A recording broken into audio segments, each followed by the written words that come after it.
नमस्कार मित्रांनो, घेऊन आले आहोत नवीन योजना ज्याचे नाव आहे महात्मा फुले विकास महामंडळ मागासवर्गीय योजना। जाणून घेऊया याबद्दल माहिती। महात्मा फुले महामंडळ मागासवर्गीय योजनेचे उद्देश बघा काय आहे। महामंडळ महाराष्ट्र शासनाच्या सामाजिक न्याय विभागाच्या अंतर्गत कार्यरत आहे। महामंडळाचे अधिकृत भाग भांडवल 500 कोटी रुपयांचे असून 51% भांडवल राज्य शासन, 49% भाग भांडवल केंद्र शासनाचे आहे।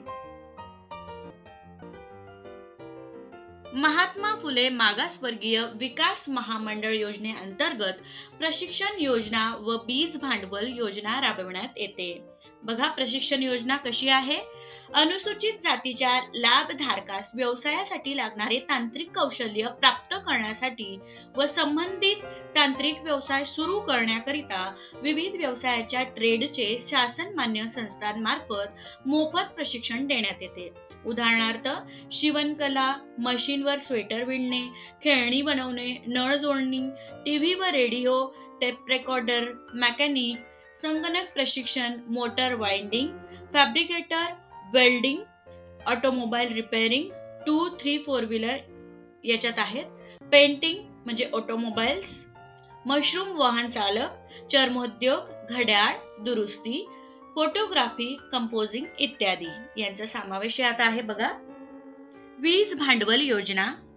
महात्मा फुले विकास महामंडळाला प्राप्त होणाऱ्या भाग भांडवलामधून वीज भांडवल योजना राबविण्यात येते।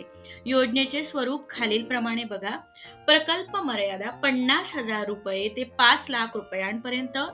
प्रकल्प मर्यादाच्या 20% वीज भांडवल कर्ज महामंडळामार्फत 4% देण्यात येते। योजनेसाठी लागणारी कागदपत्रे लक्षात घ्या।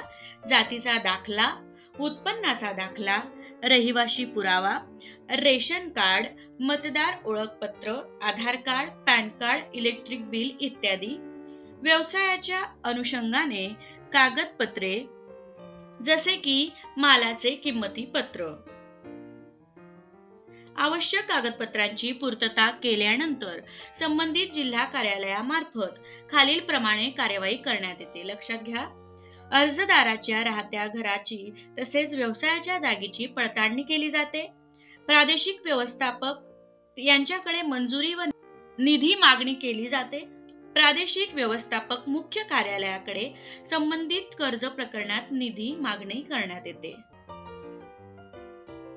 Thank you for watching. पुन्हा भेटूया पुढच्या व्हिडिओमध्ये। व्हिडिओ आवडला असेल तर नक्कीच लाईक करा, शेअर करा आणि सबस्क्राईब करा।